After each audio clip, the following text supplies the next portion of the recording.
Want to call to order the regular city council meeting for the city of Seabrook. It's April 16th. It is 6 p.m. Please rise for the pledge.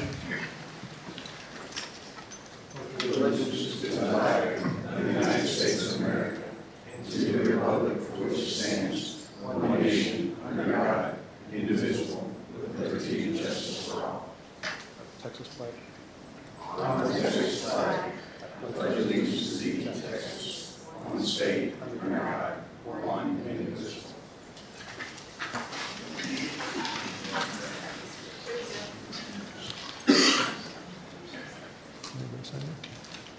Oh, you got it? Oh. Item 1.0, public comments and announcements. At this time, we'd like to listen to any member of the audience on any subject matter, whether or not that item is listed on the agenda. All comments are limited to a maximum of 4 minutes for each speaker, shall be limited to city business or city-related business or matters of general public interest, and shall not include any personal attacks. In accordance with the Texas Open Meetings Act, members may not discuss or take action on any item that has not been posted on the agenda. When your name is called, please come to the podium and state your name and address clearly into the microphone before making your comments. Robert, Larry.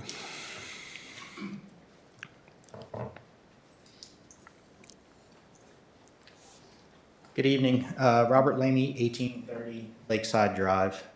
I'm here to speak about the special event ordinance that's coming up for a vote, I would assume, this evening. We are back to where we were a while ago with what's been going on with Barge 295. Since mid to late May or March up until this past weekend, every Friday, Saturday, and sometimes Sunday, we've had the same blaring music. They've left the amplifiers on overnight on the 29th, March 29th into the 30th, so that all night we could hear what was going on. We thought we had people in our backyard, and it was actually people in the facility working, cleaning up, music playing in the background. On the 29th at 10:40, whatever the band was that was playing, they played a Nine Inch Nails song that the profanity is the F word, and the gentleman singing the song yelled it out, and we could hear it down the street. These are the type things that I get. They want to have entertainment and things like that, but when it's past 10 o'clock, I can hear it at my house, I can hear it in my yard, I can hear it in my house, inside.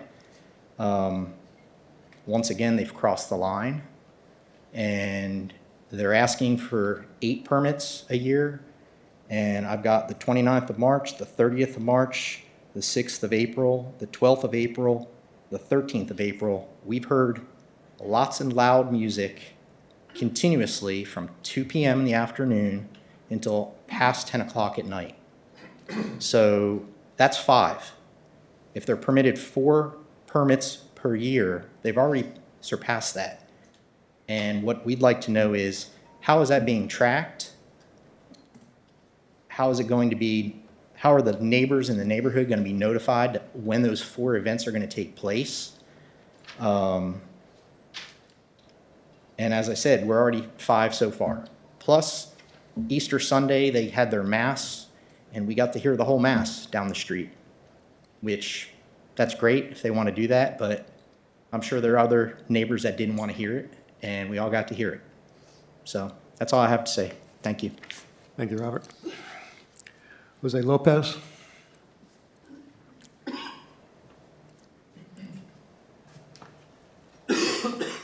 Hello, my name is Jose Lopez. I live on 2600 Lakeside Terrace, right in front. I can see the sign, the barge. So I get the full freaking blast every time. And it's the same thing that my neighbor said. The other thing that I don't like, especially on the weekends, people coming out of there, I guess they had a little too much to drink. They don't know which way they're going. They go into Lakeside Terrace, which is my street also. It's a dead-end street. And they go in there, their women just get off, piss right there, because I guess they need to go. So it's like the woods, I guess, or something. But I'm looking at them from my balcony. People puking. Just the other day, they just puked on the street because they had too much to drink. And I called the police and let them know. And I guess apparently they're tired of my name calling them. Dispatcher says, okay, yeah, we got that. We heard all that. We already got a call from that. And they hang up on me. And I'm like, okay. I was not even done trying to give them the license plate or something. But it's just the noise is just way too loud. And people, when you're coming from, like from Wells Fargo, okay, on Asa, and you need to go into Lakeside Terrace, you're in your lane, and you got people coming right in front of you to go into the barge. It's like they need to go further down the road and make a U or something. And one of the people that worked for that place just yesterday almost hit me. Just went right in front of me. Didn't even care. I had a flashing yellow and I had to stop. Otherwise, I would have hit him. And people just getting in my lane to go in there in the bar. I don't think it's right. So, I hope somebody can do something about it. If y'all lived where I live, we wouldn't have this meeting here. We wouldn't be wasting your time and tax people's money too. So that's all I got to say. Thank you, Jose. Paul Strickland.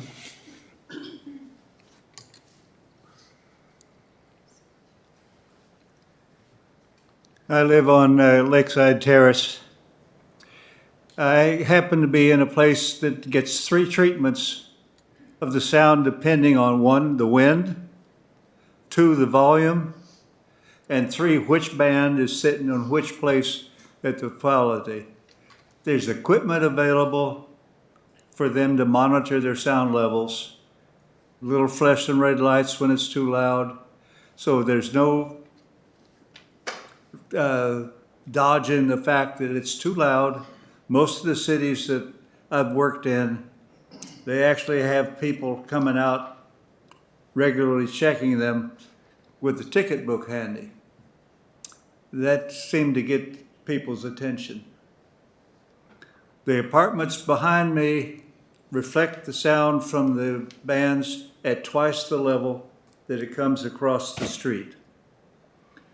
Larrabee Street, when the wind's blowing the right direction, the sound comes down Larrabee Street and spreads out over the end of my property.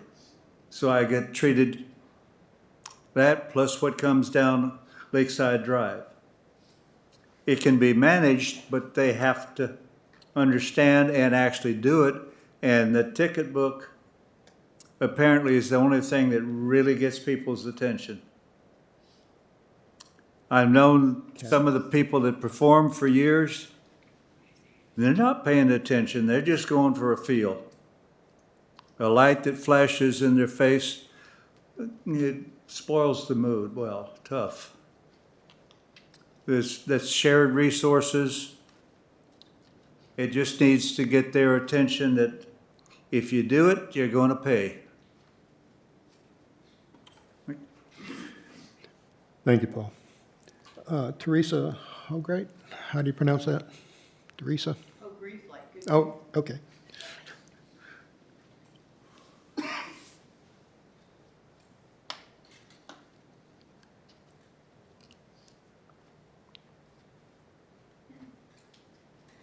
My name is Teresa Hogreef, and I live in Wildwood on Ocean View. And same scenario, the loud noise. It's been better, but it's in the last month or so on the weekends.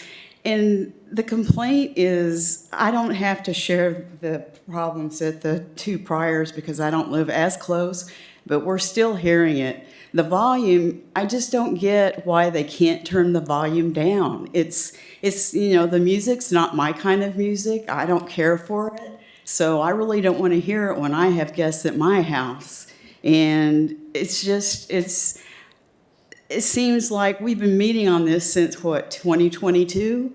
And we thought that they were going to get all of the special speakers and the dampening equipment, but I think it's just going to start right back up again. And if you allow them to have more venues every year, like he said, the one guy said, we've already had 5. So does that mean that they're over? And by you allowing them to have 8, do they just keep getting to go over and over and over? So, we've got our property values to consider as well. So just consider it. If, like he said, if this was in your backyard, I don't think it'd be happening. So, thank you. Thank you. I can't read this last name. Is it Ken? Same last name, O'Reilly. Oh, come on up.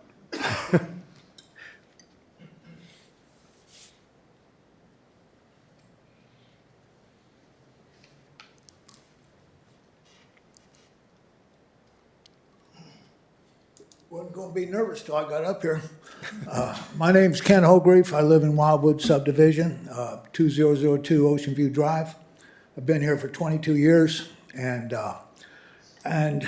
like my wife said, they just, it calmed down for a while, and then they just started inching their way back up. And it seems like they inch their way back up until somebody goes over and they shut them down again. And then they start inching their way back up again, and then they shut them down again. Lakewood Wheels and Keels, they've been around for a long time. I'm closer to them than I am the barge, and they've never caused a problem. Absolutely. They have bands there. They have venues there. They don't cause a problem. They know what they're doing, and they handle it. I don't know why the barge can't do that. They can have their venue. I've been around over 20 years, and I've seen a lot of venues that were under control, and they were handled correctly, and it worked. It worked for everyone. But these guys have shown their operation standards. And it's, we'll just sneak a little more of this in, and then we'll just sneak a little more of that in, and they'll just keep pushing. It's the mention about the don't let the camel's head in the tent. So the camel will take over the tent, and it's shown over and over again. So if it's 8 weeks, how long is a special event? Woodstock was 2 weeks. So if you allow special events without defining the maximum time a special event can be, they're going to push that. It used to be before we were here, it was Wednesday, Thursday, Friday, Saturday, Sunday. And then they cut it down a little bit, and they cut it down a little bit. Now they're starting to come back up with it again. So that it needs to be defined. Lakewood's 3 days, and that's not a problem. But define it, and define, if there is one, it has to be considerably more than what the $2,000 is, because they cover that at the gate. I've already been told that. They don't care about that, just money on the cost of doing business. But thank you for your time. Appreciate it. Thank you. Is there anybody else that wants to speak that didn't have a chance to sign up? Come on up.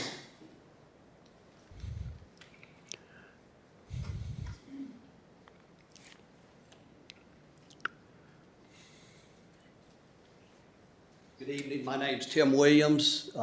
Myself and my wife live at 1805 Larrabee Street. Our house is approximately 50 to 75 yards away from the stage. And I kind of go back to, 2 years ago, a year ago, when we did the final vote, and it was unanimously voted, I thought, to stop any amplified music at the barge or the yard. And it's still been going on ever since then, and nothing's really changed. I mean, my house still rattles from the bass. It's terrible. And I just don't really know what to do. I do call the police and try to find out what did we vote on a year ago? Did we vote for them not to have any music? Did we vote for them just be able to do the special use or special condition permits, but nothing has really changed. And all the same issues we had before with cars and trash, and nothing's changed, basically. And so I just wanted to go on record and say, please vote not to, I don't even think they deserve 4, if you ask me, but they haven't proven to do anything to do what's in the best interest of the community. So, but anyway, I just wanted to go on record and say that. Thank you. Thank you, sir. Anybody else? One last chance. Okay, we'll move on. 1.1, Mayor, City Council, and or members of the city staff may make announcements about city community events. Rob? All right, upcoming events and happenings here in Seabrook. The DF-95 Remote Control System, Friday, April 19th to Sunday, the 21st, right there on Main Street in Old Seabrook. Trail Adventure is coming up Saturday, April 20th at the Seabrook Wildlife Refuge and Park. Now, this next one's kind of cool. Seabrook Volunteer Fire Department Open House. You should stop by and say hello. Saturday, April 20th from 10 to 3. Coincidentally, it's located at the Seabrook Volunteer Fire Department. SIS Leadership Development Corporation 5K, that's Saturday the 27th at Mater Park. National Take Back Day, Saturday, April 27th from 10 to 2. That is for all those medicines that have expired and you don't know what to do with. All the stuff that you need to get rid of, please don't just flush it or put it in the trash. Bring it by, police will pick it up, put it in a bag. They're not going to ask where it came from. Let them dispose of it properly and get that stuff out of your medicine cabinet. Keels and Wheels is Saturday, May 4th to Sunday, May 5th. And that bike that's parked outside ought to be in it. Remember Our Fallen on Monday, May 27th at Bay Area Veterans Memorial. That's technically, I think, the day after Memorial Day, but that is a good event to attend. We would love to see you there. Is there anything I have missed? Anybody else? Thanks, Rob. 2.1, presentations. Annual presentation by the Bay Area Houston Convention and Visitors Bureau. Colton? Amanda? Good evening, Mayor and Council. I just wanted to introduce Colton. He's our Executive Director for the Bay Area Houston Convention and Visitors Bureau, which the city is a partner with. They are a regional tourism agency, and he's going to give us our annual presentation to show us what they've done for the past year. Let's get this presentation.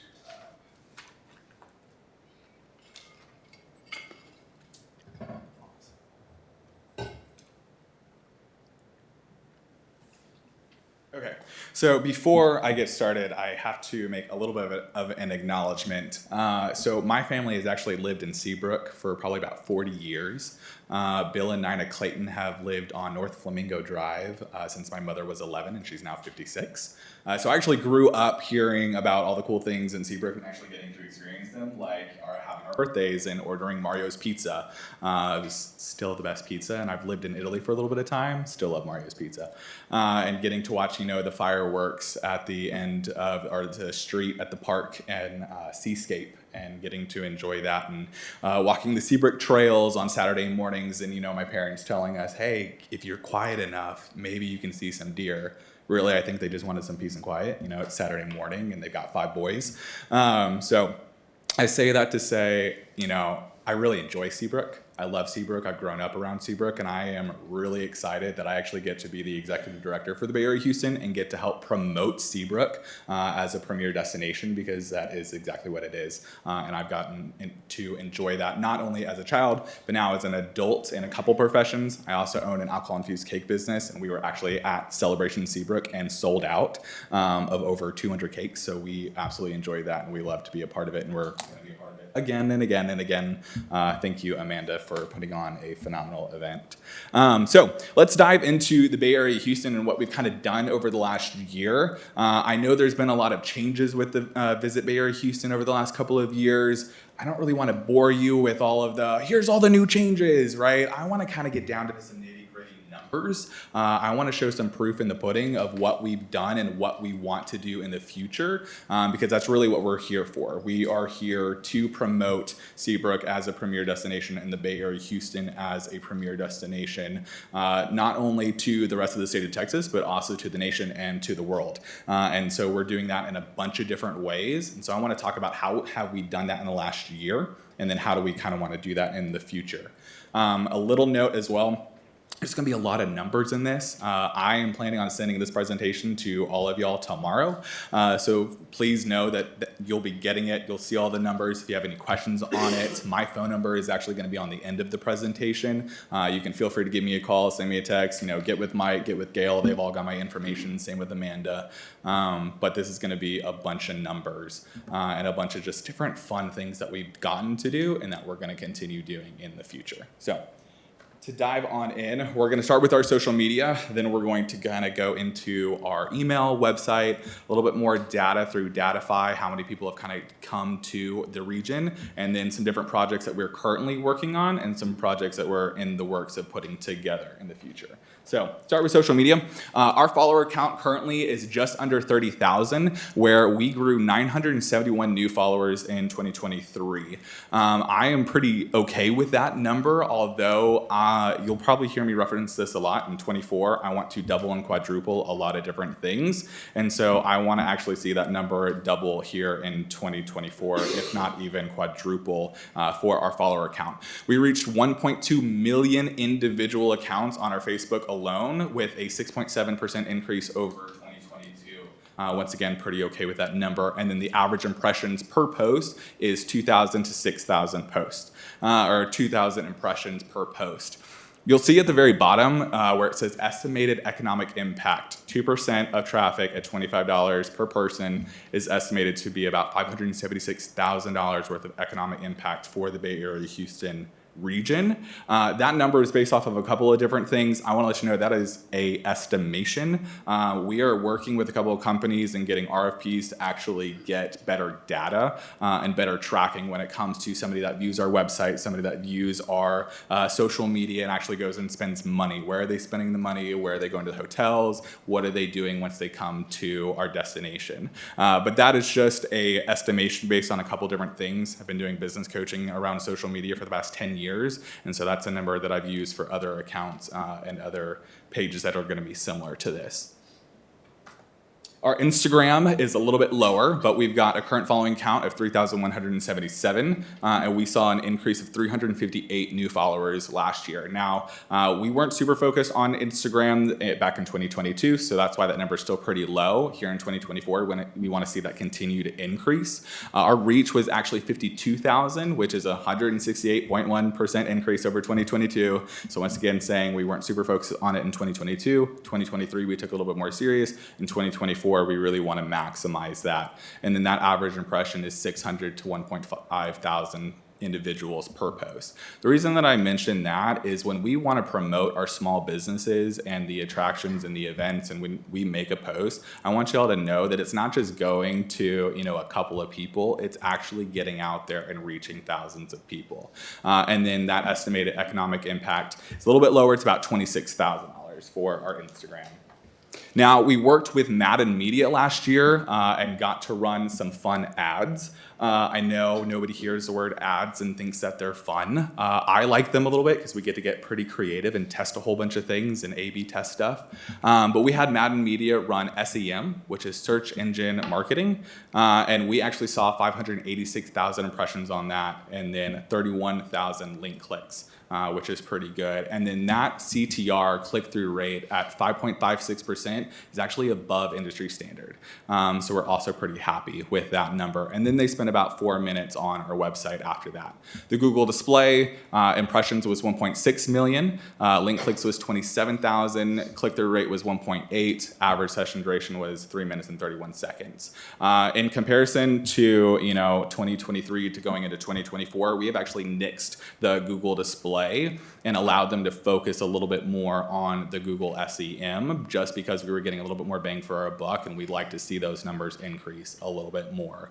Through Meta, so that's going to be our Facebook and Instagram ads that they were running back in 2023, we had 2.8 million impressions alone from that, which is pretty great. Link clicks was 52,000, so that typically either went to a landing page, that went to our website, went to our visit widget, or to some other form directing them back to our website in some capacity. That click-through rate is 1.84%, and then average session duration, once again, was about 4 minutes. Want to make a note, the industry standard for a click-through rate, especially on Meta, is only 0.9%, so less than 1%. So Meta was doing a pretty decent job with the Meta Facebook and Instagram ads that we were seeing with that 1.84% click-through rate. But I think we can do a little bit better. So we actually took that Meta Facebook and Instagram ads and brought that in-house. And so now I actually get to control those. So our ads, we started running mid-March and have actually been running for the past 30 days. And these are the results from those 30 days. So we saw 284,000 impressions in the last 30 days. We saw 122,000 reach. So an impression is somebody that's just kind of scrolling past it. A reach is somebody that actually stops and probably looks at it for a little bit or engages with it in some capacity. And we saw nearly 5,000 link clicks going back to our website in the last 30 days from that. That click-through rate was almost triple from what Madden had, so 2.56%, and the cost per click was 18 cents. So we want to see that continue to grow. We want to see that continue to move forward. The estimated annual, if we keep up that trend, is going to be those numbers there in the middle, which we are pretty happy with. And then the next is just going to be the Madden versus us. Like, how much did we improve based off of what Madden was doing for us? This is something that I also want to make sure that not only that council and everybody is aware of, but also anybody that's in the audience that's a business owner. This is something that we have been offering actually since probably mid last year, where we are willing to go in and interview different businesses for about 30 minutes, take that long form video and actually cut it into small forms, so 3 to 5 different short form content, repurpose that into a blog, repurpose that into posts, and then use that throughout the year. So that is something that we offer for free for all of the businesses inside of the Bay Area, Houston, if they are a part of a member city. So it is a valuable resource, not only because we get that content and that helps us continue to post to social media, but the business owner in of themselves, they also get access to all of that content and all of that copy for them to use on their own website, their own social media, or whatever marketing purposes that they want to use it for. Our email list, now I am not embarrassed by much, but our email list number is a little bit lower than I would really like to see it. Currently, we have 2,153 subscribers, which is actually 3.1% increase over 2022, which still is not too bad. We're seeing some growth on it. But because of some of the new analytics and some of the new metapixels and ways that we're collecting contacts have changed here in 2024, we've actually seen 615 new contacts get added to that list, which is where you see that new contacts at 2,984 to date. So just know we are continuously growing and trying to find new ways to get more contacts to reach more people. And this is just something fun that we're going to do. The next email campaign that we're going to do, because most people don't want to read emails, we want to make it a little bit more fun, is what is the CVB and why should you be connected? I can't tell you how many times I've been in a city or I've been talking to an individual or a council member and they're like, what the heck is the CVB? Which is the Convention and Visitors Bureau, and what do they do and why should I care? And so we want to help educate our followers and the people that are coming to the cities on why they should really follow and be engaged with our content, why they should read our emails. Something that we've seen economically really in the last couple of years is more of a movement towards kind of following on a story base or a personal base versus a corporate brand. So there used to be, you could just have Nike and Nike could just be Nike. Now, if Nike wanted to start again, Nike is going to have to tell a different story than what Nike is currently telling in order to build to to that level. And so what we're seeing is people want to see more stories. They want to see more of that personal touch. So it can no longer just be, Visit Bay Area Houston as a brand. It has to be Visit Bay Area Houston, and here are the mayors in Visit Bay Area Houston. Here are the city council members in the Visit Bay Area Houston. Here are the people of Visit Bay Area Houston. Here are the stories and the businesses and the attractions and the fun things to do in each of those cities. And so we're starting, we're going to be kicking that off with our next email campaign and starting to cultivate some more of those stories and tell more of that brand story to everybody through our emails and then through our social media as well. Our website, we actually had a full rebrand. We had a new website built last year by Madden Media, thank goodness, because the one prior was pretty slow. And so we were able to make some really necessary improvements to people's experience once they come to our website. So we had 104.6 visitors last year. That's a 9.1% increase over 2022. I want to see that doubled. So I actually want to see 18.4% increase here in 2024 on our visitors for our website. Engaged sessions were up 26%, length of stay were up 24%, and then engagement rate was also up 27%. So because of that website getting redeveloped and it being in one place versus a whole bunch of different things getting added onto it, it just made the user experience a lot nicer, which is why we're seeing some of those increases. Top pages were summer, birdwatching, business directory, and eat. Just some fun things. Top cities that were actually visiting our website. This is always really important to me because I want to make sure it's not just Houston.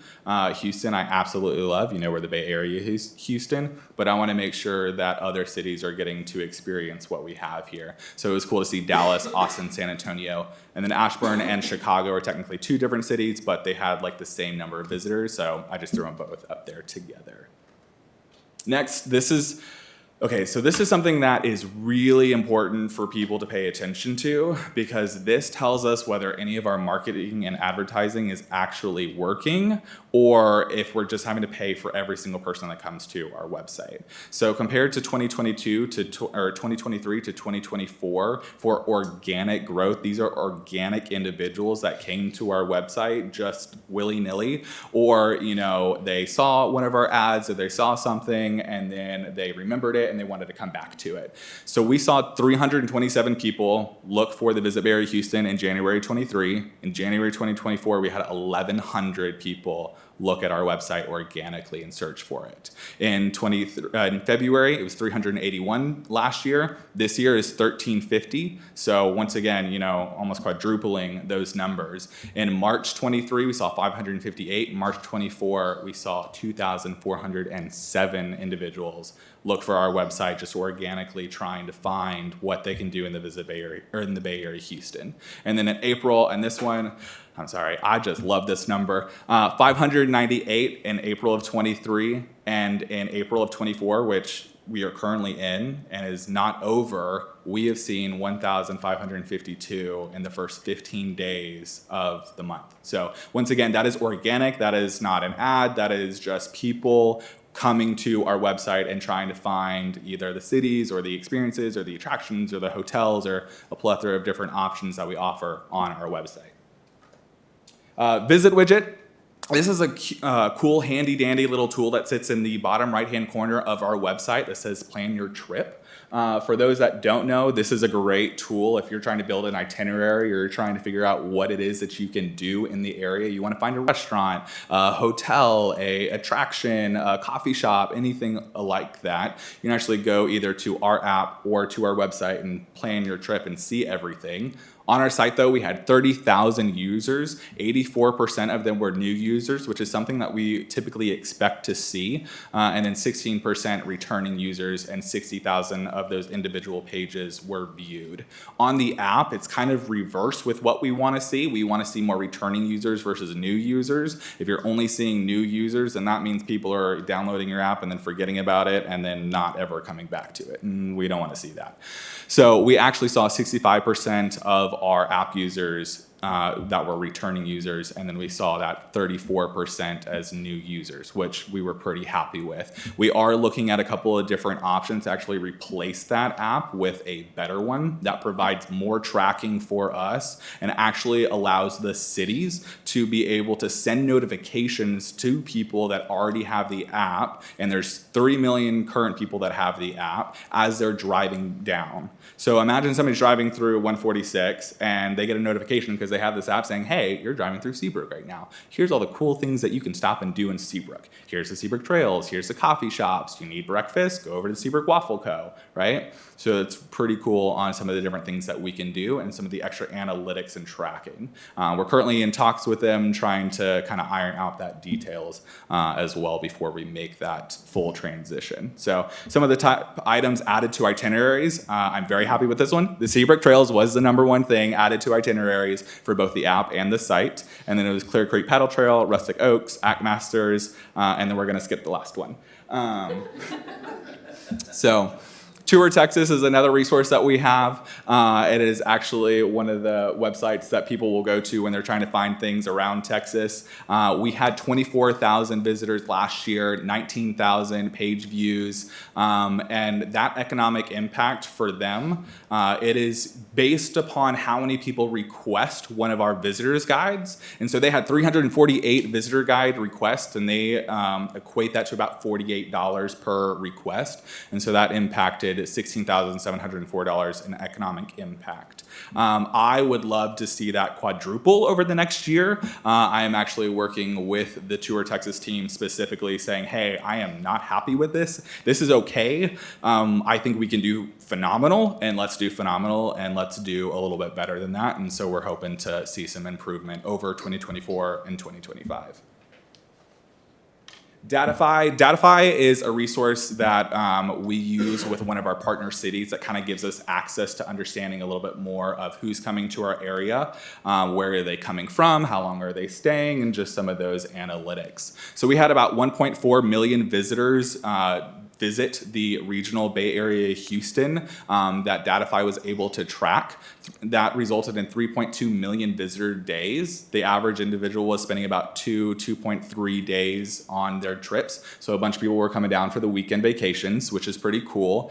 We did see an interesting trend though when we were looking at how long people were staying. We actually saw an increase in the amount of times people are spending 6+ days in our area. That's really interesting to see because most of the time people are spending, 2, maybe 3 days. You don't typically see an increase on 6+ days when people are visiting different locations. That is typically due to remote work. And so we're looking at how can we take that data and actually inform our marketing when it comes to our ads. If I'm running an ad to somebody that is only going to be here for a weekend, I'll tell them about 1 or 2 big attractions and a bunch of small things that they can do. But if I know somebody's going to be here for 6 or 7 days, I can tack on more larger attractions and things for them to do on a longer time frame. We also noticed that they were coming from Houston, College Station, Dallas, and Austin. That is people that were just taking, those 2-3 days and they were driving. We typically see people driving between 4 to 6 hours to come and visit our area. And then the top state visitors was Texas, Louisiana, Florida, Oklahoma, Colorado, and California. That also helps inform us and informs y'all as well for anybody running, Amanda for what she does and targeting any kind of ads and knowing where people are coming from and how to better get more bang for your buck. Current projects, okay, this is where kind of the fun comes in. We are part of a bunch of really, really fun projects.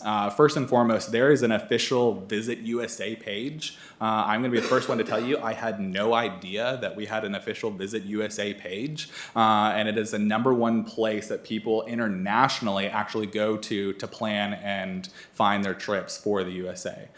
So that's super exciting, but we are actually getting our own page. page on the Visit USA website. We have submitted everything to them. They are working on putting all that stuff together, and that should launch here in the next 30 to 60 days, hopefully less than 30 days. And we'll actually have a link to be able to send everybody, say, hey, here's our Visit USA page. And that's super exciting because they get millions and millions and millions and millions of people looking at their website every single year for different destinations and different travel itineraries.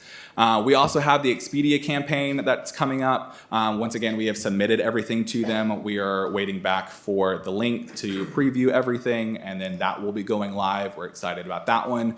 The USA Resin campaign. So this is pretty cool. This is actually a Berlin-based tour operator, and they're the top 5 best-selling tour operators for the U.S. So essentially, they're based out of Berlin. There's a bunch of travel agents that are selling trips over here to the U.S. And so we're actually working with them, and everything has been, once again, submitted to them, and we're waiting for them to get back with the campaign for them to be able to send people to the Houston and the Visit Bay Area Houston. This is one of the things that we've actually done through our co-op with the Around Houston group.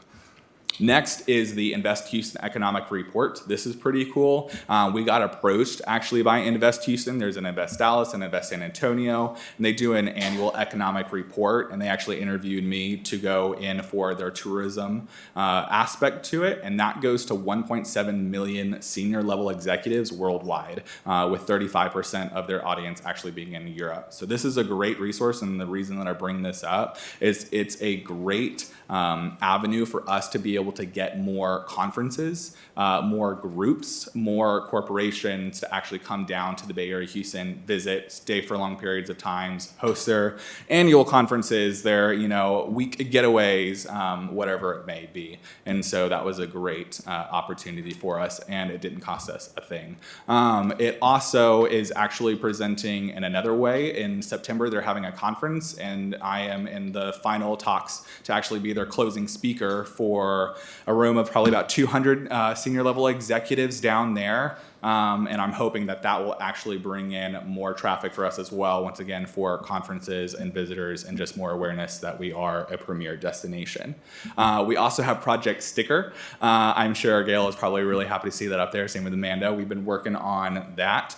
Essentially, imagine a round sticker that actually goes on every single small business in our area with a QR code that takes them back to our website and our itinerary builder and allows them to find out what there is to do in the Bay Area Houston and what there is to do in Seabrook specifically. And so we are super excited about that. Designs have been kind of finalized. We're tweaking a couple of things in our logo, which I'll talk about here in just a little bit. But that should be going live, and we'll actually go out to each of the individual businesses and say, hey, we're the Visit Bay Area Houston. We're your Bay Area Houston tourism, promoter, essentially.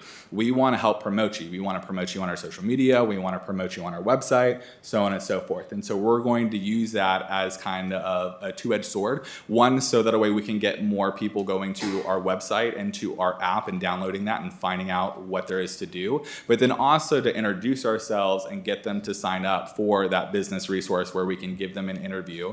We can tell them that they can list all of their events on our page for free, and they can list their business on our page for free as well. And that's something that we're working on, and we'll actually go out and do, hopefully to be done by end of the summer for all 5 of our cities that we currently have.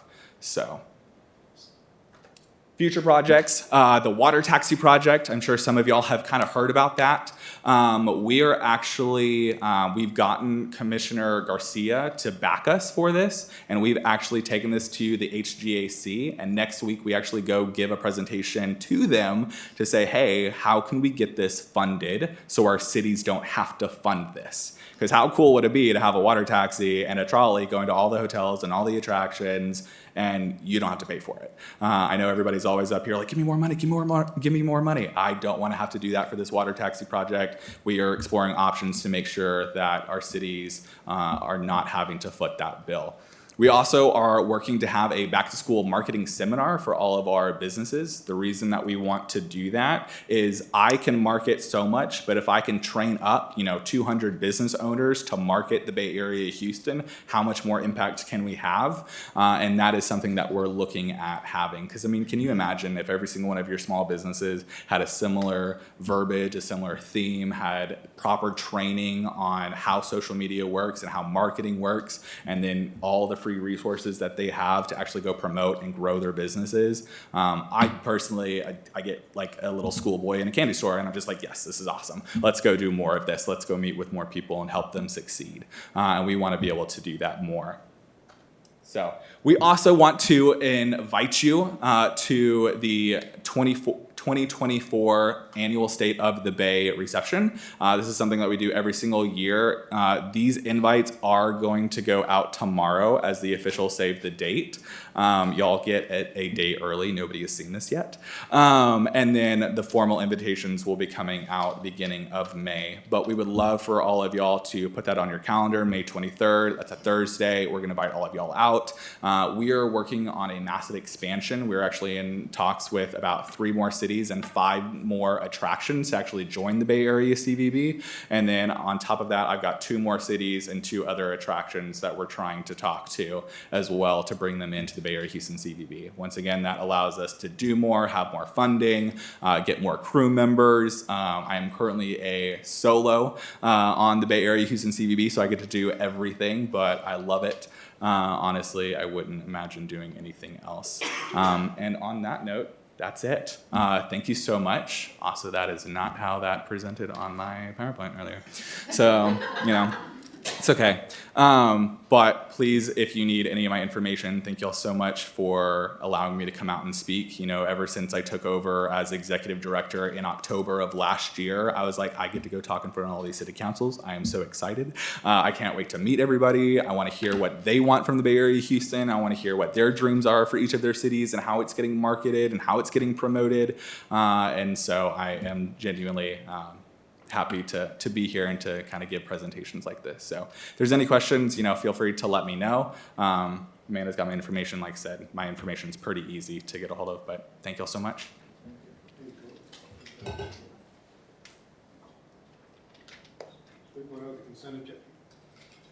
3.0, the consent agenda.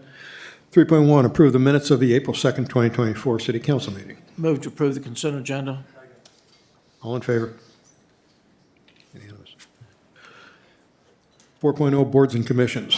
4.1, consider and take all appropriate action concerning appointments to the Charter Review Commission in accordance with the Seabrook Charter.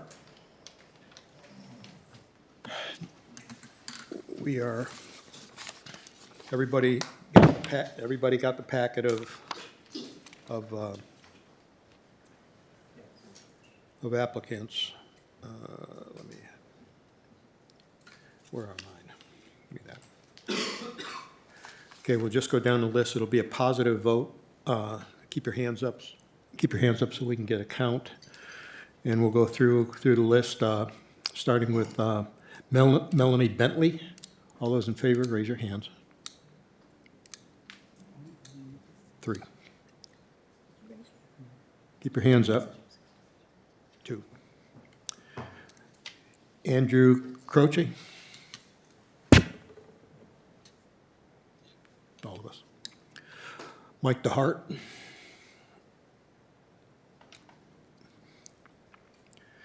Betty Heverly. Gary Mack. Elaine Renola. And Ann Wacker.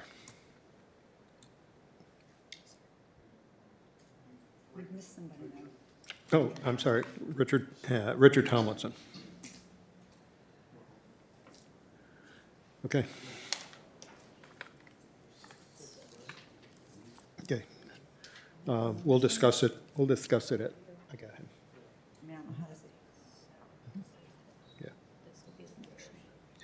Okay. But not now. When we get down to new business, right? No, it's during this. It's during this. Oh, really? Okay. Yeah, we need to make the motion and second Okay. for- Here's the motion. Here's the motion of these. Can you read them? Make a motion with those Okay. people. I move to appoint to the Charter Review Commission, forgive me if I mispronounce your name, Andrew Croce, Mike DeHart, Beverly Heverly, Gary Mack, Enola, Richard Tomlinson, and Ann Wacker. Second. All in favor? It's unanimous. Thank you.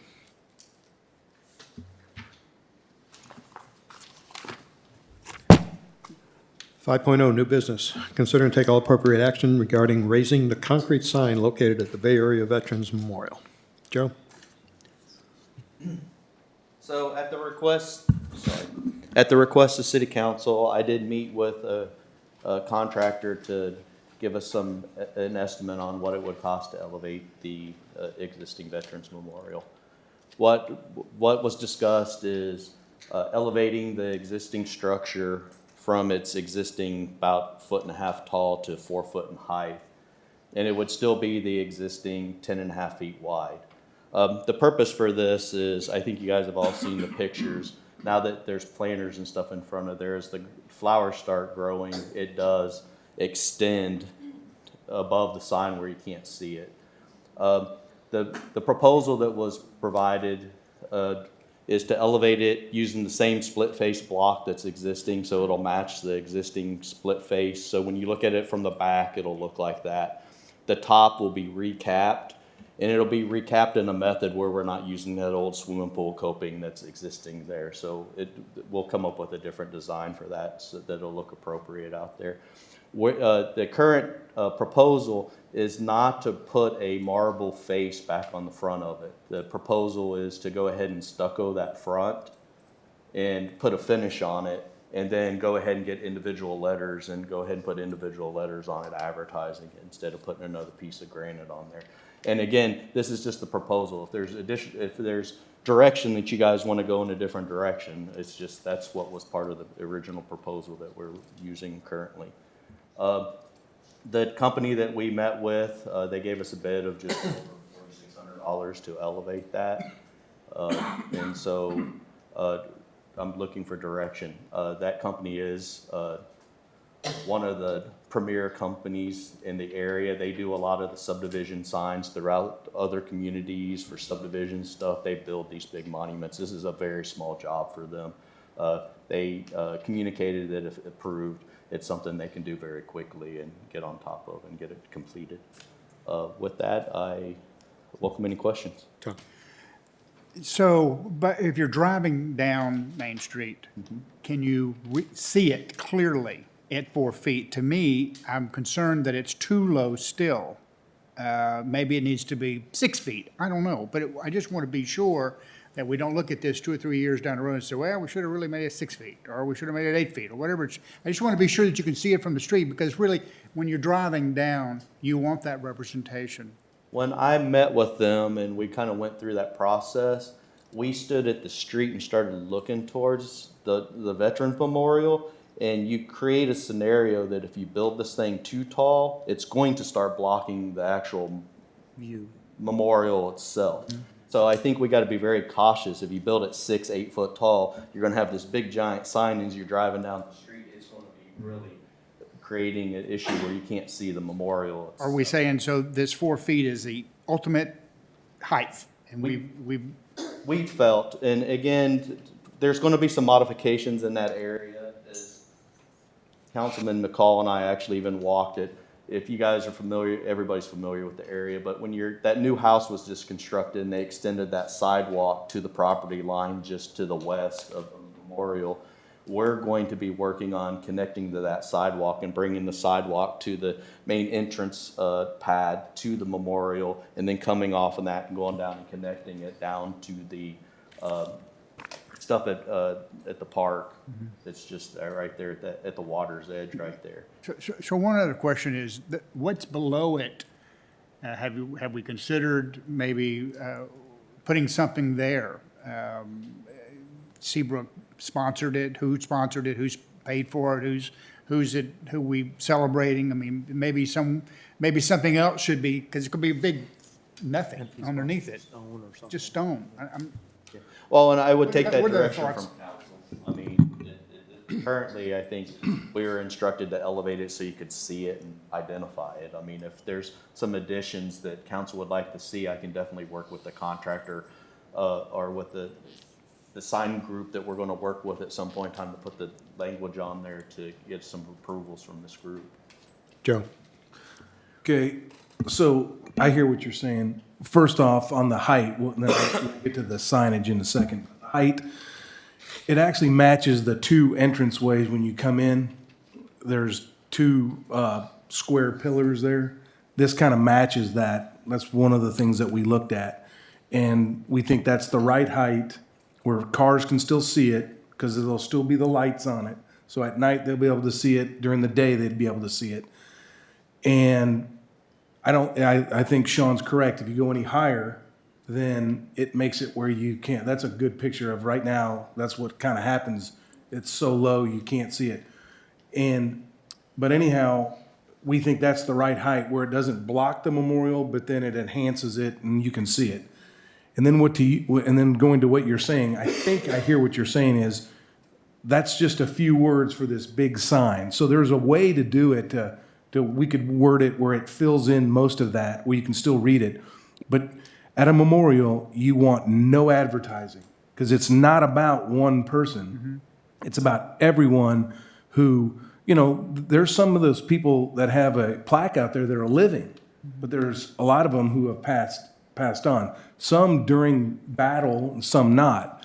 But that's how you honor those. And you don't want to say like my dad's name is there. You don't want to say anything about my dad, except he already has a plaque there. So, if he were to have sponsored it, I'd still have his name not there. That's not what it's about. It's not about the people who are living now. It's these people who did that. And that draws that attention to that. So I'm sure there's a way to make this look good. Now, I didn't know that they didn't want to use the actual granite that's there now. I know it's broken. It's actually broken in the middle, and it's glued together. And then there's some brown that kind of matches the granite color to make it look good. You can't really tell unless you walk right up on it. You don't know it's broken. But I'd actually like to try to reuse it if we could. But if we can't, then like you said with this signage, but then we can come up with a design that looks really good. That fills up most of it. And then they can also put some nice fancy designs on the sides or whatever like that to fill in some of the space if that's what you're thinking about. So anyway.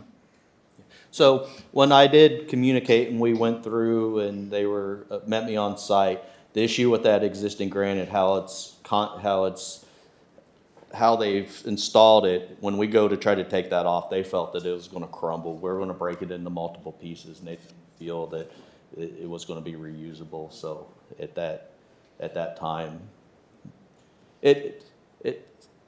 this sign, you could spend a fortune on putting this sign together. We went in and we met with these people where we could figure out how to raise it, elevate it, make it appear and match what's out there. And it would function like it's supposed to. However, we're not spending $25,000 to elevate this little sign. And you could quickly and easily, if you get too much into this, you could spend that kind of money. Jackie? That was one of my questions, is if we can reuse that sign, since it is a nice piece of granite, but I guess we can't. But also, do you think that this bid is fair for the scope of work? Pardon us? On the price? Do you think the price, the $4,600 is exactly, you think? I believe so, yes. I have some experience in the sign world, and I did some comparisons. It was communicated to me that it's very fair. Okay, and then just be careful of, consider what we put there plant-wise, so it doesn't grow up, taller than the sign. But I think it looks great. Okay. Oh, Rob? I absolutely think it's a great idea to raise the sign. Raising it to 4 feet seems appropriate. It keeps it visible. How it's paid for is a question I'm always going to ask about everything. I know that there is money that's been donated to to the city for support of that? Could that be used in total, or is that part of the maintenance of the facility?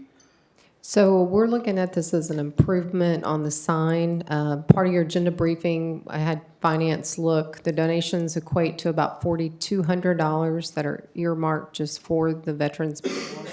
So we believe the $4,200 could go towards this project. The delta of that, council would have to approve a future budget amendment. Okay, so the 4,200 wouldn't pay for the sign in total. Would it affect the maintenance of the park going forward, not having that 4,200 in reserve? We don't currently use those donation funds for maintenance, correct? I know there was, I think, I'm not sure, that there was at one time a group put together, is there a 501c3 that supports it? Joe, you would know. Has there been money donated to it that could help defray the cost?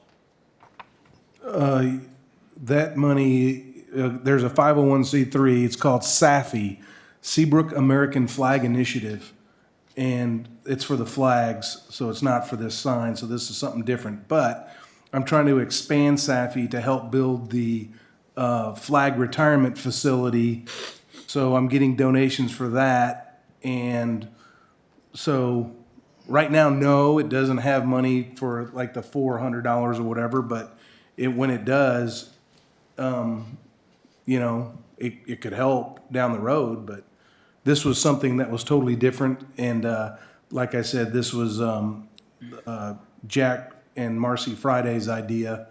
And they asked me if I would bring this forward to council. So I guess if we had 4,200 and this is that's $400. I'm sure we could find $400 somewhere. Okay. Does somebody want to give instruction or recommendations to this? Motion to approve 5.1. I'll second that. Okay, all in favor? All opposed? Are we voting to approve to spend the $4,200 out of that account, or to Yeah. come out of general? No, I think that was it. Okay, then absolutely. Okay. Okay. Thank you, y'all. Okay. What is this thing? 5.2, consider and take all appropriate action to designate council liaisons to various public organizations to represent the city of Seabrook. You want me to read the list? Is everybody satisfied with the organization that they're on? We haven't had any changes, so. On the Galveston Bay Foundation, they don't meet anymore, so I don't have any primary liaison positions. On the Galveston Bay Foundation? Yes. Yeah, they meet, but we don't have a, Tom, you're on the board, right? We don't have any. They don't have like public, like meetings like that anymore, they said. Well, we have the annual meeting, and then we have monthly board meetings that certainly the public is welcome. Is there a reason that we Rachel? have a representative? Not really. Yeah, Right. okay, I agree. Anybody else want a different organization to represent? I'm listed on CVB, or the Bay Area Convention, but we took all the mayors off of that a couple of years ago. So the mayors aren't de facto on that anymore. Typically, if we wanted a councilman, we could, but usually it's a city staff member. Yeah, usually it was city staff, and I think Amanda's on it, right? Yeah. Okay, just fill that in with Amanda then. Yes. Yep. Oh, no, Leslie is, No, Lexi. Lexi is the new, Lexi, sorry, Lexi. Yeah. so what about another council representative besides you, Mike? Anybody want to be on CVB? And attend the monthly meetings?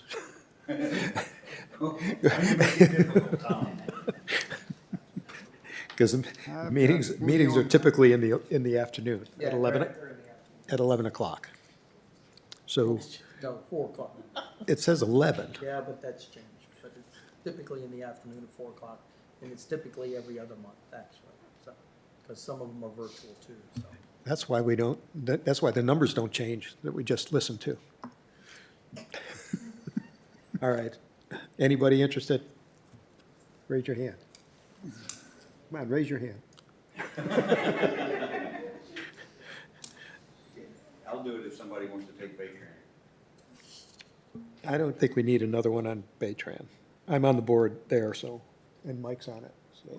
Yeah, you know how many times I've been Yeah, I've noticed. You know, we have a former mayor here, could maybe go on one, why not? He's got other plans. All right, so we'll do that. Okay, anybody else? All right, great. We'll keep them as is. We don't have to make a recommendation. Okay, 5.3, consider and take all appropriate action on a report from Progressive Commercial Aquatics regarding the Seabrook Pelican Bay Pool Assessment CIP P24 and any further engagement on a proposal for further design phases. Go ahead, Brian. We have our assessment done, ready for review. We have Stephen here who worked on it. This is task one of a multitask process. We wanted to bring forth what it would cost to bring the actual facility back up to code, and this is what that report shows. You have any questions or comments? No, we want to see the proposal. Well, I appreciate that, Brian. And good to meet you all. I'm Steven Selskar with Progressive Commercial Aquatic. So if you're looking at the report I put together, I went out there in February and broke this report out into 3 different sections. So the first section is bringing up the facility to current Texas Administrative Code. The Texas Administrative Code now defers to the International Swimming Pool and Spa Code, the 2021 version, as of July 2022, and that code is much more stringent than the original Texas Administrative Code, which is likely what your facility was designed around. So there's a number of incompliant items with respect to the splash pad and then the pools themselves. The splash pad is a large item because the new code requires that a secondary disinfectant system, a UV, typically a medium pressure UV system, which destroys any pathogen or bacteria that passes through it, it is applied to the recirculation system. So that has become a hot ticket item across the state of Texas because there is a brain-eating amoeba that's also found in Florida. But in Texas, it typically grows in natural bodies of water, and it likes to collect around algae, and then that can go into a human, and it is almost 100% death rate when somebody contracts it. Now, that it's only can go through somebody's nostrils or when the water is aerated. So on splash pad, it's become a particularly hot ticket item. So the new International Swimming Pool and Spa Code requires that all splash pads with aerated water systems have this medium pressure UV system or equivalent equal. So that's the biggest item I see, because right now you have a UV system, but it's not operational. So the manufacturer that installed your UV system is no longer around. So getting parts to repair it is very difficult to do, and likely that system is just needs to be replaced entirely. So that's the biggest item that I see. And then beyond that, or I should say that's the most safety, the biggest safety related item. Beyond that, the new code requires that pool systems be on their own individual mechanical system. So right now you have one system that serves both bodies of water. That's no longer allowed by code. And when you start to do repairs, the new code requires that you bring everything else related to those repairs up to code. So unfortunately, this can start to trigger a number of things. So with respect to the lap pool and leisure pool that you have, they need to be on separate mechanical systems, which means separate pumps, separate filtration systems, separate chemical treatment systems, and then piping systems are then triggered from those updates. And the reason for that is because the turnover rates, the amount of time it takes for the complete volume of your pool to be turned over has been made more strict with this code update. So when you start to do that, then you start to increase your pipe velocities, and pipe velocities have also come down. So it's sort of one thing after another. You're not the only city in the state of Texas that's starting to have to look at these things and judge whether or not it's worth going throughout this major overhaul of your existing systems, or sort of starting from scratch if that's in the budget. So what I've laid out in the final section is the estimated cost for what it would take to bring both of those pools up to the International Swimming Pool and Spa Code standards, and it's a big ticket item to go around the perimeter of both your pools. You'd need to cut out approximately a 4 by 4 foot section to dig out all the existing piping, come back with inlets that are spaced at each at the appropriate intervals, which right now your facility isn't meeting that standard, which is new with the code as well, and then installing new piping. And one of the things I haven't mentioned here is that the decking is a pretty big ticket item, because there's a number of low points in the decking that you have right now. There's a site well that is almost completely full. I mean, the water table around your facility is very high. I would recommend that if we go back and do additional work, there would be a geotechnical analysis done to determine what the appropriate structural foundations are for a new build, because the soil conditions are so difficult out there. So that's sort of an unknown that isn't even listed in my rough order of magnitude cost, because the amount of decking won't really be determined how much needs to be replaced once they start to do demolition. So you can see there that roughly all in, without a contingency, is $755,000. Again, that's to completely replace your mechanical systems. That could be reduced, because your existing mechanical system could be retained to serve one body of water. It still is appropriately sized and meets code for one body of water, but it can't be used for both body of water as it is right now. But oftentimes, if you're starting to do all this work, it makes sense to just go ahead and replace those systems in their entirety. Again, that could be reduced slightly if you choose to keep some of that existing equipment. The good news is that the mechanical space that you have allotted for all of these systems is pretty extensive. I mean, there's a big awning out there. There's a nice shed that's currently storage for the the sodium hypochlorite liquid chlorine systems that you have, the chemical water chemistry controller that you have, a number of systems that have to be housed indoors. So you've got enough space for all of this. It's just a matter of bringing everything up to this new stringent code. Yeah. And this is actually just the first phase. So as part of the next phase, there would be a community outreach, kind of see what they want to do with the site. The third phase would be to come up with three low cost, mid cost, and high cost alternatives to what this $831,000 would do.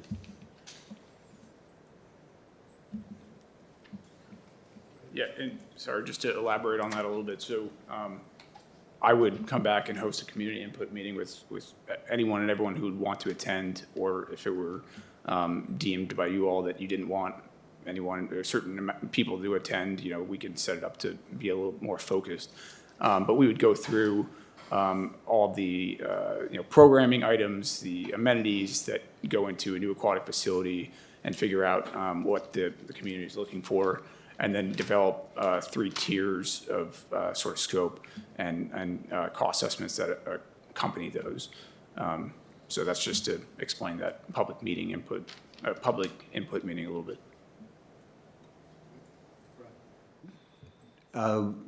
831,000 rough order magnitude, not including the decking. So realistically, we're over 9 considering how much, and we have exactly the same structure that we have right now without the slide. And that area just being a flat deck with nothing on top of it. I would really like to go forward. This may be one of 4 options, fixing what we have. One of 4 options, but I would really like to go forward with the community input for a low, medium, and high option and see what our citizens really want out of that space and out of that pool. And one question, if we spent $900,000, got it all fixed up and reopened, what's the life expectancy of it? On a refurbished pool, it's not gonna last 40 years like this one has, would it? Yeah, I mean, obviously, I know you all have had some leaks, and it sounds like those repairs have been taken care of over time, but they're probably going to continue to occur.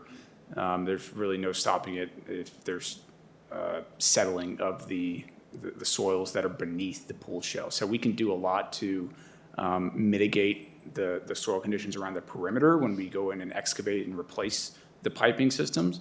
But the stuff that's underneath is the problem right now, and that's almost, I mean, getting under there is going to, if you were to go back and excavate beneath the pool shell, I mean, you're going to destroy the integrity of the pool shell itself. So there's really no way to solve that moving forward. So, I mean, in terms of expected life out of that, the repairs that are proposed here would be, I would say, probably 10 to 12 years max. That's high hope. It doesn't make sense at that point. We move forward with 3 options.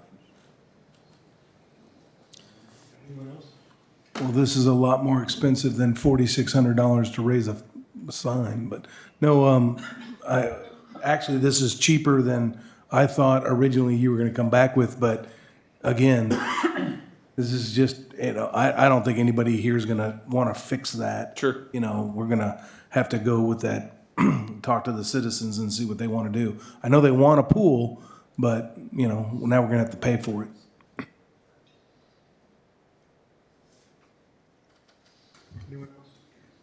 I mean, are we gonna be, can we like do this pretty quickly because we're not out of the pool again another summer? Is that In terms of like getting the meetings and then getting the bids? Your options might take a while. I mean, but in terms of new construction, it would not be able to happen in advance of this summer season. Okay. This summer, next summer. Next summer. Oh, next summer. Yes, next summer is. Okay. Summer is Yeah, that would be a lot of pressure. Sorry. okay. Just wanted to make sure we were talking about 2025. Okay. Thank you. Yeah. By June 1st, come on. Gotta find the money for it first. How long will it take to get the 3 options? I mean, it depends on the scope that we define, but, as a part of the community, but wouldn't take more than 2 or 3 weeks to put all that together and including a cost and come back together with a report. And I'd be happy to review that with everyone again. Okay. I don't really see getting options from the public and then going through design and then construction. It's not going to be open in '25 either. I mean, that's almost impossible. On the scope, yeah. Yeah. Well, even anything new is going to be impossible unless we patch it. If we fix it, we could be open in '25 under this scope, but a new pool, I don't think so. Demo and No, build something brand new. we won't have design until November. So I can say that if we were selected to do design work, we could come back and get that done in advance of November. I can't speak for the construction side, but the advantage of of our firms that we do in-house design build. So I'd have to talk with them, and again, it depends on sort of the scope that we ended up defining. But I don't think it's completely out of the question to get it for 2025. Yeah, we chose them as a co-op because they do the full design bid build. Yeah. Okay. All right, so that waiting pool that you put in? We'll just come to your house. Yeah, oh, well, yeah, that's where the swim team can go. Okay, so the consensus is to first hold public meeting? Okay, public Mayor. interest. Oh, yeah. Mayor and Council, if you can make a motion, I've pulled up the proposal that's attached. So what we'd be looking for is you to authorize the next two phases of that proposal. Okay, That would be for phase 2 and 3, an additional 15,000.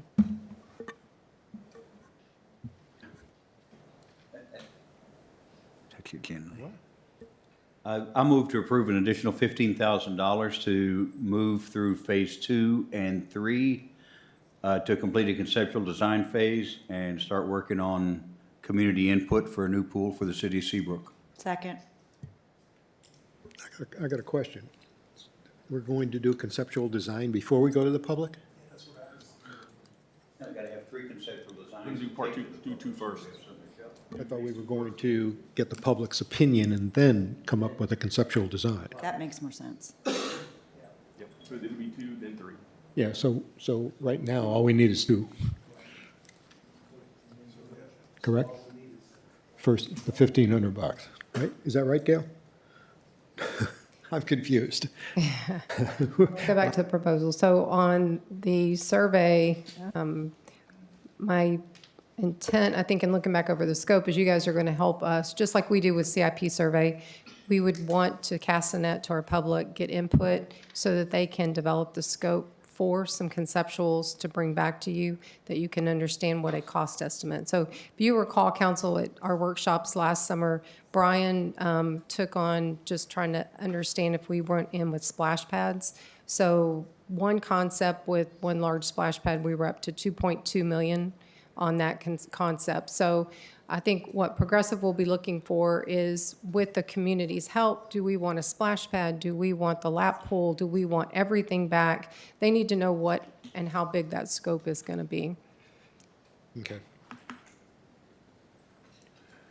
All right, so we got a motion and a second. All in favor of spending the 15 grand? 15,000, 15,000.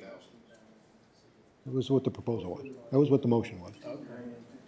The motion was for these. Okay. They're unanimous. All right, 6.0 old business, 6.1, consider and take all appropriate action on an operations and maintenance agreement between the City of Seabrook and a 501c3, Carruthers Coastal Gardens, for use and operations on public land for an ongoing use of a community garden incorporating the $5,000 improved grant toward the project. Yeah. Do y'all want to go ahead and make a motion and we'll do the discussion? Yeah. Do I hear a motion? I make a motion to approve 6.1 as written. Second. Okay. Mayor and Council, the revised agreement that I have before you, I met with the Vice President of the 501. There's been a number of revisions, so I'll kind of highlight the revisions from the previous version that you saw. So we added a definition section at the beginning, as you can see, of routine maintenance and elective improvements. There's improvements to structures on the city's property that if the 501 gets grants above and beyond the grant that the city is elected to give, there could be some improvements to those structures. So that we wanted to define as separate than routine maintenance. So in other words, if our structures, the integrity of those structures come down and we need to fix that just to keep it as is on how we presented it to the 501, we're putting that in the routine maintenance bucket. If they're adding to and significantly modifying those structures, we're calling that elective improvements. So those were defined. Later on in the agreement, we also found that it was a need to define if there's an actual paid plot member into the garden, which is what we're calling a community garden volunteer, or excuse me, a community garden member. And then there are also walk-ups. So if they have events that they just have a person come up and want to pull weeds or do small things, don't have a plot, we've defined that as a volunteer. That became important later on in the agreement because the hold harmless agreements that we currently have in place, we're asking those to be for the paid members. If they have volunteers that do walk-ups, they'll do some kind of disclosure for hold harmless, but not make them have to fill out the full waiver like they're doing for the paid members. Second significant change to the agreement, if you'll look at Section 3 funding for the project, this incorporated council's action of wanting to approve $5,000 towards the 501 for this project. So these sections here outline that, all based on contingency of your funding from general fund, that annual funding allocation would be $5,000 starting this fiscal year, with the contingency in your future years and future councils that if there's sufficient funds, this continues. And with notification, the utilization of those funds, if we talk to the 501, they could use those going back towards the project for utilities, improvements within those boundaries, supplies or equipment. Moving on, again, Section 4 kind of outlined the use of the public property. We honed in on those elective improvements as opposed to routine improvements, whose responsibilities they are. And if they're significant, we've created a pathway for the 501 to come to the city if it's going to be a significant cost, and we'd work through the city's procurement policy. So we've talked in length on the procurement policy with the 501, with our bond counsel and with our finance team. This is something that we felt was significant because there are going to be improvements on public property that we felt were important, and intermingling of whether the 501 gets grants or the $5,000 that came from general fund is used, that's going to be hard to decipher. So the procurement policy is something that with our legal counsel and finance counsel is put into this version. Our last discussion with this agreement, there was questions on utilities. So since our last discussion, working with Public Works, so that there's a separation with this particular project, we found a way to separately meter the community garden. That includes particularly the water. So we have a sub-meter for just the garden on the water, and we're working on sub-metering, our device that will sub-meter the electric to those buildings that were in that exhibit. So those are the significant changes. We can work through the operator's responsibilities, but again, I think this was taken from the previous version, which the highlights were that council be presented with at least once a year in June annual review to make sure that the project's on task and the accomplishments and council's informed. And again, a lot of these other items were on the previous version. And we've added at the end, both parties, when we met, felt like the termination clauses were not clear and defined. So a new termination section was added on different ways that this contract, should that arise, be terminated. And that concludes kind of the changes. If there's any questions. Questions? Okay, so the city will be paying the utilities. So the plan right now is to issue the $5,000 grant, sub-meter the utilities, and return those as an invoice to the 501. If they choose to use that towards the utilities, they can. They're paying it. Wouldn't it be easier just to reduce the grant and just pay the utilities? We talked about it. Your motion at the last meeting, when I went back and reviewed the minutes, seemed to be that you wanted the $5,000 to be encompassing all of those costs. So the sub-metering will help us to be able to, we can invoice that separately. It's not muddled in with the other pieces of the park. And so what happens if they don't pay? We'll be back before council. Jackie?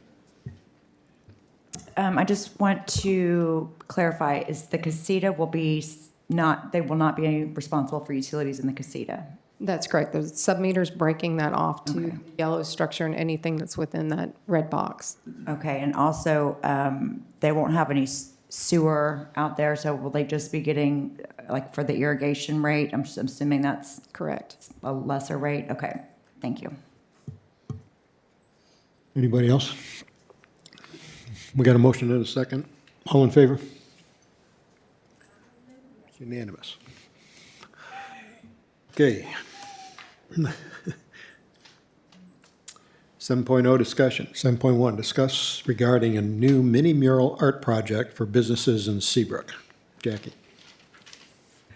Okay, I saw this on social media that they're doing this in LaPorte with their seagulls. If y'all have had a chance to look at the cute little pictures that she's done. But having something like this to offer to the businesses to have at their front of their entrances that kind of mimic their business, and it's kind of in a comical way. And this would be completely separate from our actual statues of pelicans, but just having something new and fresh and something to be excited about. The pricing is pretty affordable, $200 a painting, and I would like to propose that we split the cost with the business. And I believe we can use EDC funds, but I'm not sure how we go about that to get it approved on all that. And the artist is here in the audience if you guys do have any questions. Any questions? Any questions? Right, Tom. She really doesn't want to talk. No. I love the idea. I love the idea, how it's structured, how funding for it is structured is the real question. It may be better used as a different fund, but allocating, where the money's coming from and how much is it going to cost. I think she was saying it would be an EDC decision. It wouldn't be funded out of city funds. It wouldn't. So this would have to come through EDC first. Okay. Is that the right direction I need to go? Well, I don't think the city wants to take it out of general funds. Okay. I voted for it twice if EDC pays for it. Well, half of it. Tom, I have a question. I'm kind of wondering why we're going away from the Pelican. That was our focus originally. Do we have a design that we were going to use, or is this the? No, that's for LaPorte. They have the seagulls. These are not a design of pelicans. She would mock up. This is just an example of what she can do with seagulls or birds. But she would have pelicans. She works with the businesses to do a little mock up, get everybody approved on it first before she gets to this point. So if I'm a business, how much is that $200 going to bring in business for me? Well, I'm curious. Sure. I mean, and this is going to just be started. Like the pelicans took off, and now there's an interactive map, and everybody goes and to visit all the, so that could turn into something like this. But it's a low cost item. Thought it was really neat, something new, and we could bring into the city. I just think we've got the Pelican, and I think we need to focus on the Pelican. Well, let me ask a question. How large are these? You said graffiti, but this isn't really graffiti, is it? I didn't say graffiti, did I? I saw murals. Mural turns into mural turns From the into pictures, graffiti. I would guess they're about 12 to 18 inches tall. I don't know. The seagulls themselves are 12 inches, so if they have a hat, they're a little bit bigger. Okay. So this is just where does this go, inside or outside? It's right outside by the front door, so people can see it as they're going into the business. I like the idea. I think it's a good idea. I think what Rob said is how much, where's it going to come from? And I think once we define that, then we can, figure out the best way to go forward with it. Tom. My only concern is all this I'm sure is fine, but we have a very eclectic community here, and there are other artists here. we're not going out and asking others to do this. When we start, we pick one person to come in and do that, and we leave out others. So next year, when somebody wants to come out and do it, do we allow them to do it? I just want to be sure that we've covered that some way. In other words, give other artists an opportunity to either say, I can do this, or you let them have space to be able to do it as well. It's just kind of open-ended when we start this process. If there are others that want to bring in art or do the same type of thing, how are we going to control that, or how are we going to be able to support everyone that's in the community?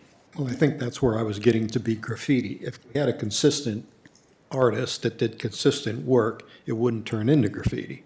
And so, I like the idea. I mean, I'd like to get a handle on, how many businesses would be interested in this, because we do have, a budget even at EDC. Right. So, but I like the idea. It brings a little more interest into that establishment, and people will recognize that it was part of the city. I like it. One of the things that originally I wasn't into the Pelicans at all. And I've talked to enough people around here that absolutely love the Pelicans. So I don't love the Pelicans, but I think they're pretty cool, and it brings a lot of people in. And so a long time ago, I would have looked at this and gone like, why would we even think about that? But I'm smart enough now to know this actually does bring people to come look at this, and actually it's a whole different type of group that would now come to Seabrook just to look at this, just like our trails. Originally, the people were complaining that it was going to be expensive to do trails. That's our number one attractant right now, number one. So, where this could blow up if there's enough of these or a lot of people like them, it could, grow to be one of the second or third, big reason people come. So I like it. Where the money comes from, at $100, that's not too bad. But like I said, EDC only has so much, and in a consistency, I think that would look pretty good too. Not the exact same Pelican everywhere, but at least, who's the artist and what they're doing, that type of thing. Also, who would do the marketing of this to the businesses? I could put the word out. I mean, we could put it in can't Amanda put in something on our social media pages or put it on our website? If I may. Sure. I think it was really brought up just to see if city council would be open to the idea. Obviously, there's still a lot of gaps to fill in there, but I will support in any way I can moving forward to fill those gaps and figure out where the funding and how we could do the marketing. The Pelicans are on the website, and there's a whole lot of stuff there, but we can't keep throwing stuff on the website. So how all this would come together, I don't know, but I think it's worth pursuing. I'll help you do that. Okay, so So we at this just need point, us to put on the EDCs? yeah, at this point, Okay. probably your track is through EDC. Yes. Okay. 7.2, discussion regarding the Special Events Ordinance 2017-08 and authorizing a maximum of 8 permits allowed annually for each address. Jackie. Okay, this item was put on the agenda because I was discussing our current special events ordinance, and it does not have a defined number in the ordinance. So I asked Gail, how many do we have? And she says but from the old attorneys told her that she could interpret it, the interpretation that she can make is she can decide how many. And then she told me she based that number off of the 45 days application turnaround. Okay, so in my head, I'm doing 365 days of the year divided by 45-day application turnaround time equals 8.11 events per year. I just wanted to get a number in here so we're clear. I'm not asking this for any specific business. I'm talking about any business that would like to do special events, allowing 8 per year. I talked to Patty and Kima. They don't have any limits on their special events. I couldn't find anything in Nassau Bay with the limiting. It was kind of a last minute to search, but that's all basically what I'm asking, is to put a number in the ordinance. Did you, have you been approached by any of the businesses in Seabrook regarding increasing the number of special events? Yes. And? I met with Gail and the business owners, and this was one way to increase events because there's not a real clear definition. I understand. The reason I'm saying this is the only business that I'm aware of that's approached council for increased number of special events is Barge 295. Have you talked to other venues that have been asking? Because I don't know, maybe other members of council have talked to somebody that's come before them. No. Okay, so it's just Barge 295? That has asked me about special events and that I've discussed with them lately, yes.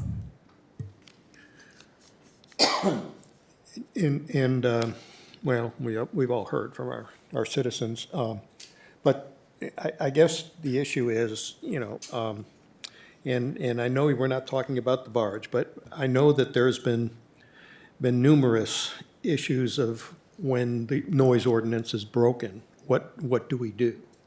Do we ticket? Do we slap their wrists? Do we turn our backs? What is our protocol for the noise ordinance being broken, or the amount of people, or parking, or people in the backyards? What is our protocol? I've noticed it too. I mean, my windows shake, and I'm way down Lakeside. So I guess my question is, if we're not enforcing it, I guess what difference does it make whether it's 8 or 10 or 20? It's not a criticism, Chief. I'm just curious. I know there's been a change in command here. Yeah, please come up.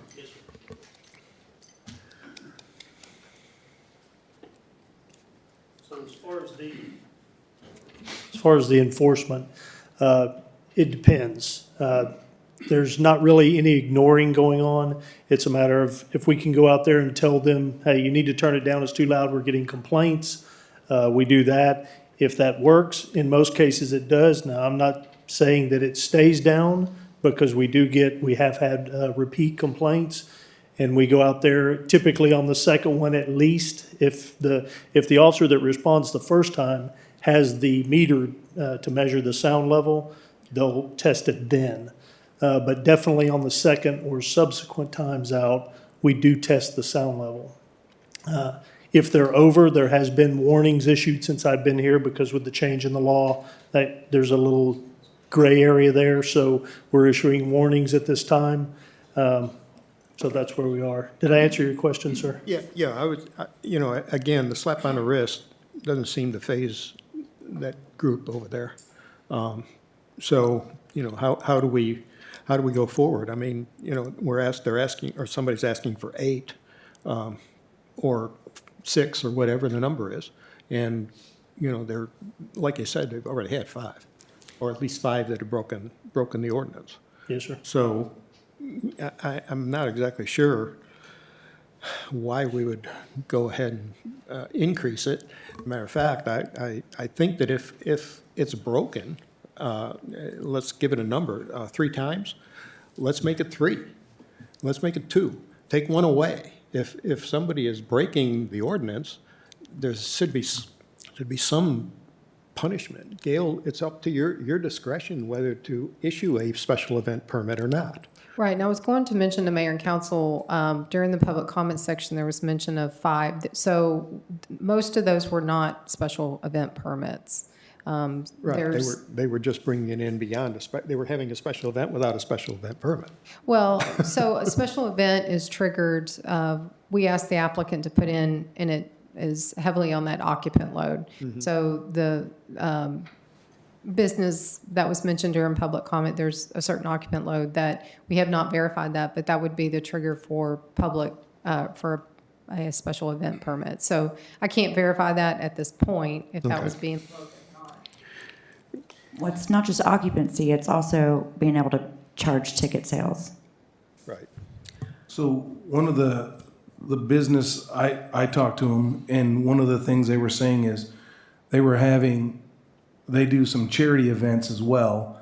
They do the Longhorn Project and a couple other things, and that was counting towards their special permit, and they wanted to be a good neighbor and support that, but then it hurts their special events permit, and that's one of the reasons they've approached y'all to talk to increase that up to 8.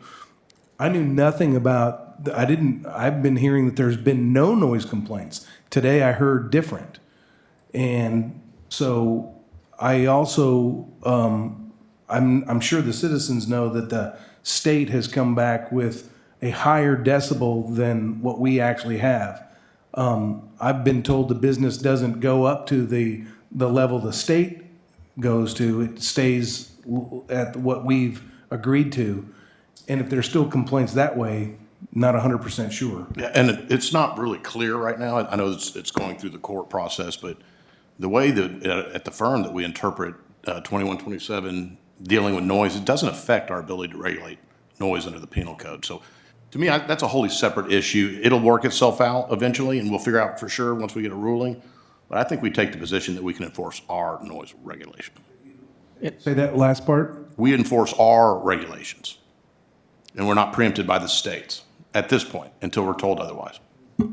There are two things. One, if we'd had a line of businesses coming up here saying we need more special events, I'd be far more open to consider it. And that hasn't happened. We've had one, and it's Bars 295. With regard to noise, we paid big bucks to have a professional firm come out and do decibel readings at the site in Wildwood, in Lake Cove, and what we found, the decibel readings do not correlate to noise. You could hear a decibel reading or have a decibel reading of 50, and yet you can hear every word coming from the soundstage at 295. That's reality. It's in a report. It's written. We saw it. So, I don't have the answer to the noise part. The only thing is the special events.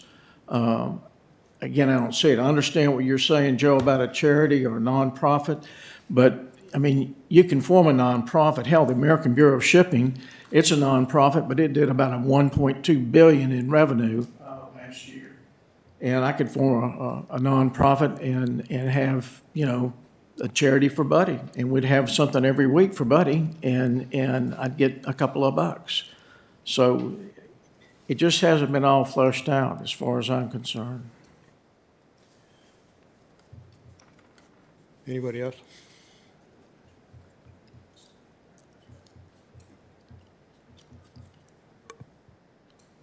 So this was out here for discussion, so vote's not required. But is there anything we want to instruct Gail to do? I think the only thing we instruct Gail to do is for our laws, our ordinances, et cetera, that they be strictly enforced. And not just with this venue, but every venue. Sometimes we get, in all fairness to the city manager, you don't want them to be an ogre, but by the same token, you don't want them to be walked over. And Mayor Council, just as a footnote to this, this has always been a little bit difficult to interpret, so our staff is working on a revision for the future. That'll be a bit easier to hopefully digest for anyone who's applying for a special event permit. Well, one of the discussions was for charity events, and I'm all for that, and maybe there's room in there to have one special charity event a year. It's picked at the beginning of the year as to which charity event that could be. But if it's a charity, I'm not sure our citizens would they could tolerate one special event for a charity a year. And because I know Mike does some good charity work.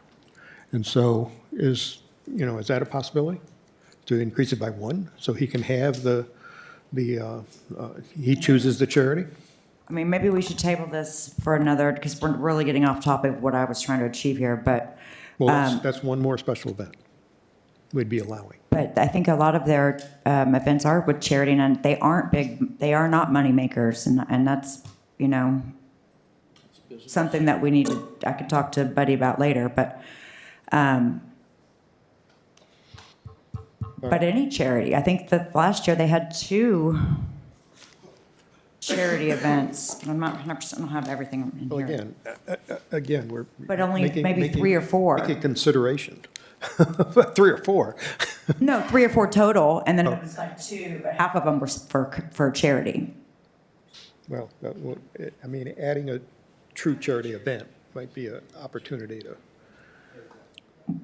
Well, I don't want to make a motion to say any of that yet. So if we're not going to You want to table? put a number on this special event, Gail's going to get some more clear language in there with the attorney, and we'll see this again. Okay, so it's tabled for now? Yes, sir.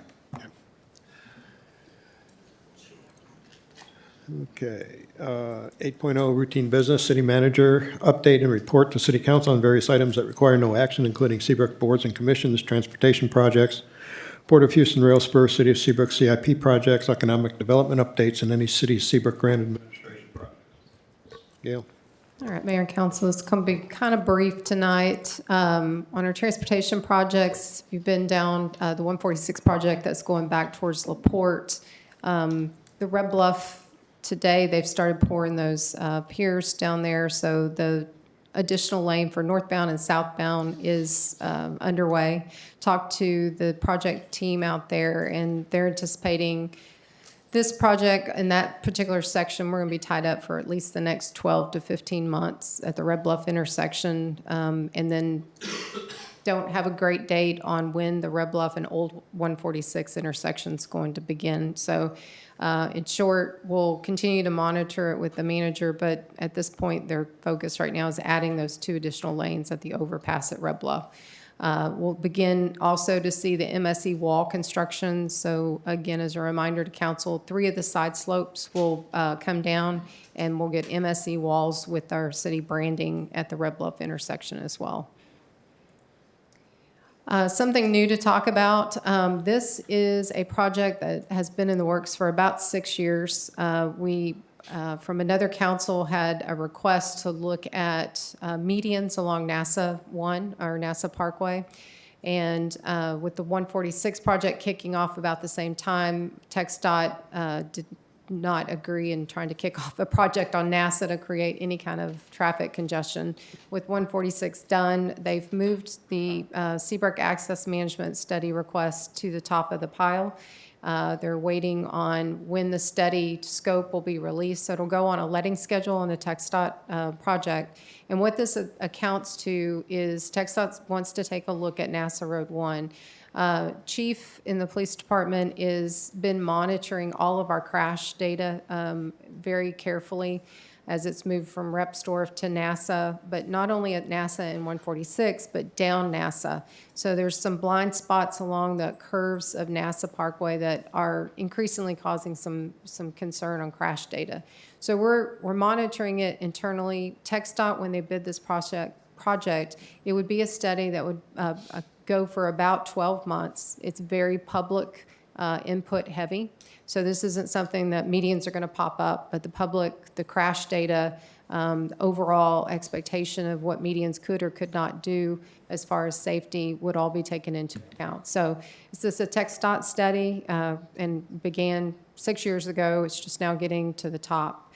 And we'll keep you kind of updated when it actually hits the letting list and how this will actually go. So no traffic impacts. This will all be studied in the background, and then come back to council. We'll work with TxDOT on how the next steps would proceed. So any questions on that? I know this is kind of a new project that hasn't been mentioned to date.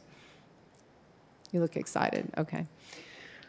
CIP, I don't have any new updates on that. Given tonight, there's a lot that Public Works is working on. We've got quite a few water lines. We're continuing working on the interconnects, and we're starting the engineering process on that Main Street demo. Pelican Bay Pool was questioned for tonight, so we'll get started on the conceptual part of that proposal. And again, I was hoping tonight on the grants update to give you a little bit more information on the Harris County partnership, as they were on their timeline so that they'd have an answer to us last week. But again, as a recap, that $4 million is what we've applied for as far as an $8 million project for North Meyer reconstruction and sidewalks from East Meyer all the way up to 146. So it would be our first project to get that pedestrian connectivity.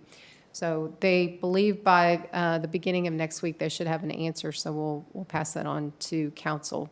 Also on our grants, just to mention the acronym up there, American Rescue, or ARPA as we call it. We took those funds, as you recall, we did the Taylor Lake water line and bored it under Taylor Lake. We're completed that water line project over there, and we do have some funds that are available in the ARPA. So we'll be coming back to City Council. Kevin and Brian are working on some quality of life options in our parks, some different projects that council will need to take a look at so that we can reallocate the rest of the ARPA funds for some additional projects. So any questions? That kind of concludes what I had prepared for today. Flags won for extra money now. Hey, on the next one, could you please put something about the pier and the boat ramp? Just as a recap on the pier, I am working probably on the next agenda. You're going to have a resolution. There's a coastal management grant through GLO that looks like the pier would be a good project for that. So if that's what you were looking for, that's a grant opportunity. Any other questions? Gail, on the design of the EMS building, how long did the architect say it's going to take that?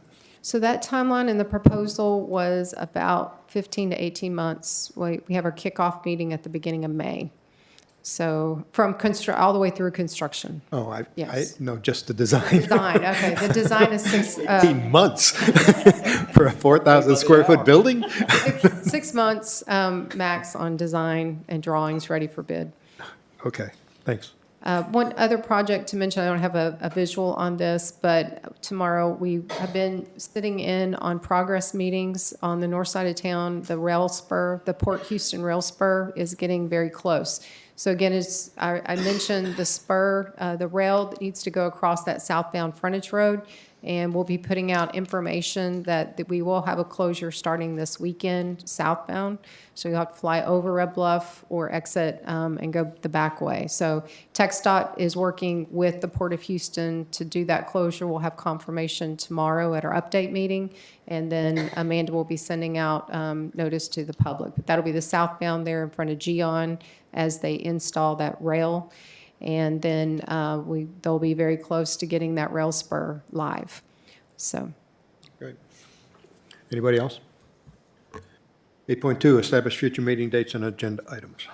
Mayor and council, your next meeting is scheduled for May 7th at 6 p.m. Move to adjourn. Second.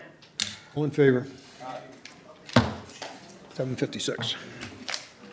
Chief. How do you turn this off? The only thing I want to say about it, they're hiding behind those charity events. They're still making the same. That's why I said one. And they have to choose at the beginning of the year.